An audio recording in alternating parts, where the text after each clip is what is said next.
Opa, tudo bom, pessoal? Feriadão aí, final de semana, bacana, né? Na verdade, o que eu desejo para todo mundo, aproveitar essa folguinha aqui para falar uma coisa que chama fator de amortecimento, damping factor.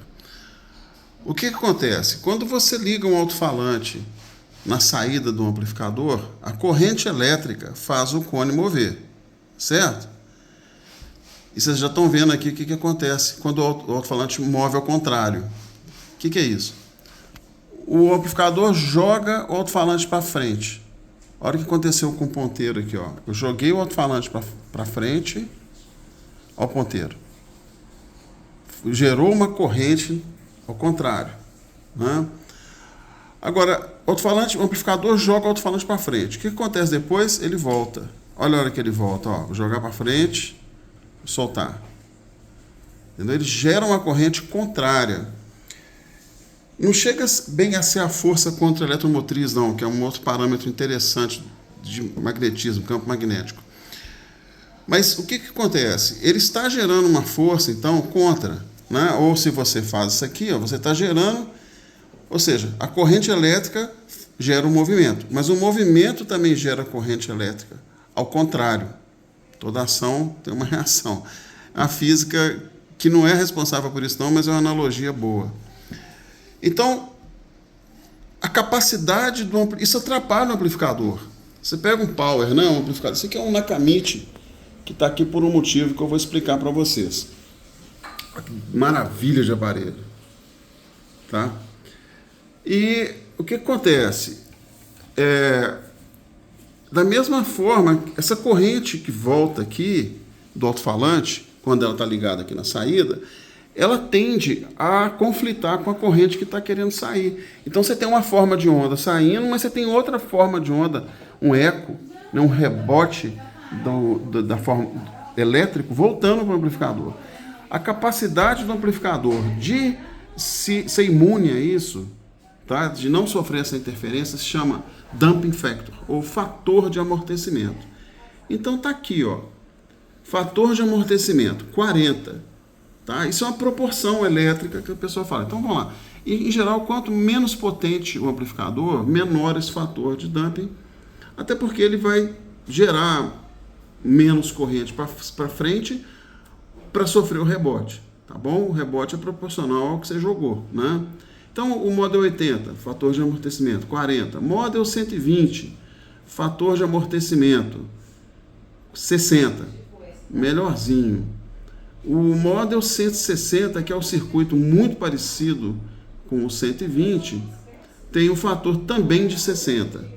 Tá? Agora, o que acontece? Você pega vamos colocar aqui, por exemplo, receivers. Né? Vamos procurar aqui, receivers. Opa. Ai, caramba. Tô tentando clicar olhando no telefone, na câmera, tá difícil. Então você pega, por exemplo, tem projetos que são horríveis, tipo o Model 1450. Você pega o Model, o S95, tem uma potência ridícula, 15 watts RMS, o fator de amortecimento dele é 60, quer dizer, um circuito que tem um comportamento melhor do que o Model 80. Né?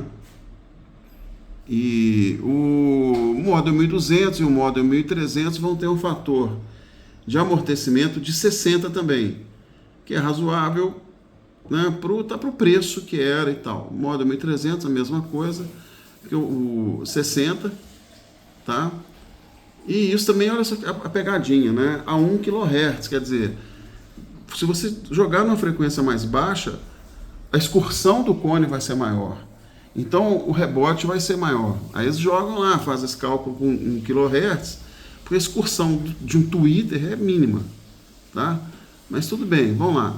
Aí você pega essa Model 1400, essa maravilha que é essa benção. Olha o fator de amortecimento do cara, 40 a 1 kHz. Então, e tem outras coisas, por exemplo, relação sinal-ruído, 100 decibéis, que é uma relação muito interessante, perto, por exemplo, vamos ver aqui, eu não tinha reparado nisso, vamos ver aqui. Sinal ruído 80 dB. aqui do Model 1200 e 1300. Tá? O que é isso? É a relação entre o que você injeta o sinal e o que ele te dá de retorno. Tá? Mas vamos concentrar aqui no fator de amortecimento que eu estava falando. Quando essa corrente elétrica volta para o circuito amplificador, isso conflita, ou seja, você vai ter uma distorção porque você jogou 100, mas você está recebendo tipo 8 de volta, só tem 92. E isso também é uma impedância, isso é de acordo com a frequência. Tá? Não é linear pela faixa do espectro de áudio. Então, assim, esse isolamento é uma coisa muito importante na especificação do amplificador. E é muito bem cuidada nos amplificadores importados. Tá? Esse aqui que eu estava falando, o NACA, o 420, ele tem uma relação de 100 dB para 100 watts RMS que ele tem, total. Então, assim, você pega o review desse carinha aqui na internet, você vê o que o pessoal fala assim, inacreditável o som do cara. Ah, eu tinha um amplificador Megatron, não sei o que lá, Pioneer, de 1 trilhão de watts e tal. Aí liguei na caminha, cara, que coisa maravilhosa, parece som de valvulado e tal. Entendeu? Aí são essas especificações que as pessoas não se atentam. Ah, quantos watts? Tem 1 trilhão de watts. Nossa, bom demais. Nossa, distorção. 1070%, entendeu? É isso aqui, tem vários parâmetros que você tem que entender para poder... E, na verdade, eu vou te falar a verdade. Eu sou formado em eletrônica. O melhor parâmetro para você saber o equipamento é o ouvido, é a orelha. Entendeu? É o ouvidômetro.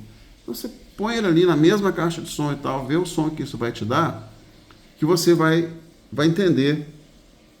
É o que te interessa. Ah, qual que é a melhor caixa? Nossa, aquela bonita que é colorida, não sei o quê. Não, é a que seu ouvido mais agrada. Tá bom? Então, é uma mini aula aqui, uma mini contribuição para a galera. Um grande abraço, bom feriado. Inclusive está à venda, tá? Coloquei à venda aqui um aparelho que lá fora está R$3.700, você vai pagar mais frete, vai pagar mais uns 100% de taxa, vendendo aqui a R$2.200, um Nakamichi, todo original, perfeito, maravilhoso, toroidal, aos bichão aqui, os capacitores, sabe, circuito absolutamente original. Tá? E assim, 2.200 é muito barato. Você comprar aqui no Brasil mais barato que o preço dele no Zella, nos Estados Unidos lá fora, é um grande negócio. Abraço.